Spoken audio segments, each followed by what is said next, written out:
Hey guys, and welcome back to A&J Education YouTube channel. In today's video, we're talking about Government and Politics A-Level, what it is and how to prepare yourself to get the best possible grade. So if you're thinking or currently studying GovPol, keep watching.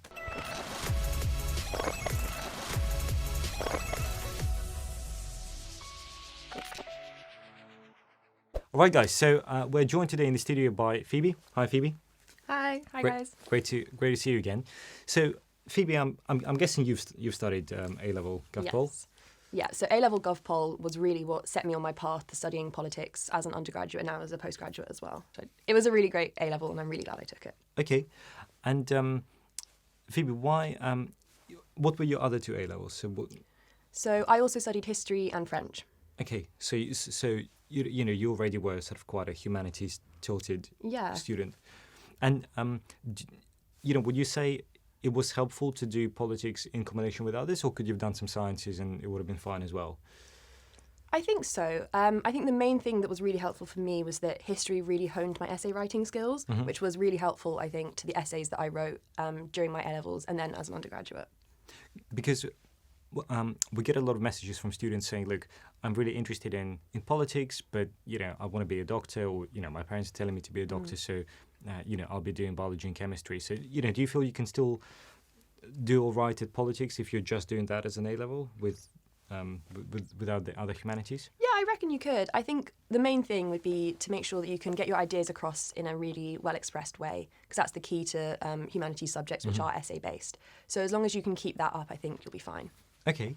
And what's the structure of the A-level? So it's a 2-year course, I'm guessing? Yes, so it's a 2-year course, and I think in my first year we looked at the UK government and politics system, and then in the second year we looked at the American government and also their political system. But some people will look at ideologies such as liberalism, conservatism, and yeah, that's another route that it can take. So there are different modules, so depending on which school and which exam board you're doing? Yeah, so it will all depend on the school and which exam board your school uses. Okay. Cool. And in terms of revision, so for example, if you're studying maths, there is a finite amount of stuff that you need to know. So once you've memorized that and practiced it, you can sort of get a 100%. But with politics, everything changes. In suddenly British politics every week. So how are you expected to know the latest news constantly, or sort of how do you balance that? I think there's a balance to it because you can drive yourself mad trying to kind of keep up with every single news source everywhere and know what's going on. I think while it is very important to keep an eye on the news to show that you're aware of what's going on, what's more important is how you use those examples and how you apply them to things you've learned in class. So if you're doing an essay on the Supreme Court, has there been any really recent Supreme Court big decisions which it would look a bit odd if you didn't mention, because they do tend to be quite monumental landmark cases. Or if you have a good example, but it is a few years out of date, you could say this might have been true at the time, but maybe now the situation is more towards this, and talk about what that means. That's a really high-level analysis there. Okay, interesting. So you're kind of saying, yes, you are expected to know a lot, but also you need to choose a cutoff point and definitely. Yeah, and it's all about how you use the examples. There's no use saying this happened, this happened, this happened, recounting what's happened in the news, as if you're not saying why that's important or how that relates to what you're talking about. Okay, so could I still get an A star if, let's say, I stopped checking the news a year ago and did the A-levels tomorrow, but I had really fantastic analysis and knowledge of the events that happened previously? Yeah, I think you probably could, because it's all about the analysis, I think. As long as your examples are relevant and you use them well and you say why that's important, I think what would be important is to make sure your examples aren't out of date. So saying that this is true and this is still the case, if that might not be the case anymore, because that might just look like you've not really engaged with the topic. Okay, makes sense.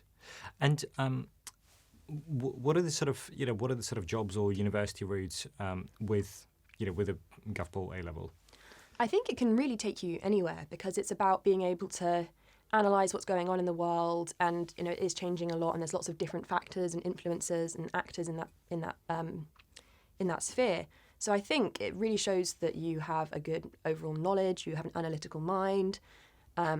So I think it could take you down a lot of different routes. I think the classic ones would be politics at university or history, but it also would work well with any other humanities subject, or maybe even French, or a language like that, because a lot of the language degrees at university will have culture and politics modules in them. And yeah, it could also be a really nice complement to balance out a more like sciencey application or psychology or something like that. Okay, interesting. And would you say if you want to go into politics, studying GovPol A level, is that going to be beneficial? I think if you're going to go into politics, you can come at it from almost any route. I think that's one of the great things about politics is that the people who work in it have come from all different backgrounds and all different stages of life. And that's what's really key to a kind of healthy functioning democracy. But I think for me, my politics A-level was what got me interested in politics. I hadn't planned to do it at university before I took the A-level. It was actually going to be, it was still modular at the time, so I could have dropped it at AS point, but I didn't want to. And I kept on studying it. And so I think if you have if you think, oh, that sounds kind of interesting, but I don't know much about politics, I would really recommend taking it because it can be a great jumping off point. Okay, cool. Well, and Phoebe, just as we're sort of nearing the end of the video, what would your top 3 tips be for students who are looking to study or maybe currently studying GovPol? How do they get that A star or an A or B? Whatever it is that they're aiming for. I think one thing I did was I listened to some podcasts, actually. My favourite topic at the time was about the US Supreme Court. And so I listened to podcasts that kind of really analysed what the cases were talking about. And they were actually very accessible. They weren't dry at all. So there were some really good resources out there on the internet. And I compiled a table of examples as well. So I got a Twitter account and I looked at what was happening and what different journalists were saying about things. And you can compile a table of different events and then link them to different themes, and you can use them in all sorts of different ways, and you can kind of pre-write a little bit of an analysis of it, and then you can just, if you just have that in your mind when you go into the exam, you've got this great analysis, these great examples ready to go. So, one, you're talking about, look at podcasts, and there is a lot on Spotify and YouTube, and, a ton of stuff there. 2, use Twitter to, silently follow a bunch of analysts and journalists, and then almost like what you're describing is, if I'm understanding you correctly, almost like create sort of a mind tree with different branches and sort of add different examples to. Yeah, so that's a great way of doing it. So you could do it in a mind map format or a table and colour code them in different ways. And just having those to hand and also knowing the connections and ways you can apply them. You can have like 2-3 examples that can be applied in multiple ways, and then you'll be set for any question that comes up in the exam. Cool. And the final tip, number 3? And for final tip number 3, practice the different formats of questions that come up, because there'll be different types of questions that require different types of answers. So for the longer essays, I believe they're 25 marks, you'll want to have kind of paragraphs ready to go. So think of what the hardest part is always starting. So think of what your first sentence could be for any of those essays. And that will make it so much easier, because once you're writing, then your brain goes into gear and you can get the rest of the essay out in time.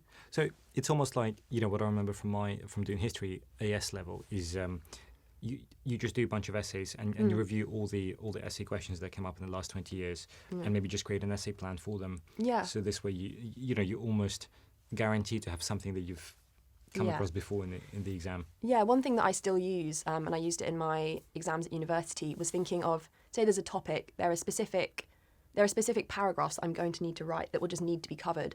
So have those ready to go. I would write a list of paragraphs, and then depending on the essay you're writing, you can slot the paragraphs in differently. You can pick and mix the ones you think you'll need for that essay.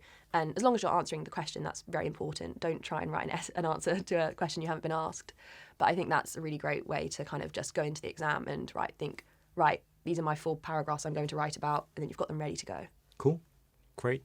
Well, guys, please join me in thanking Phoebe. But for now, all the best with your GovPol A-levels, and please don't forget to like and subscribe to the channel. We make a lot of effort into making these videos as useful for you as possible. But for now, all the best. Thanks very much, and take care.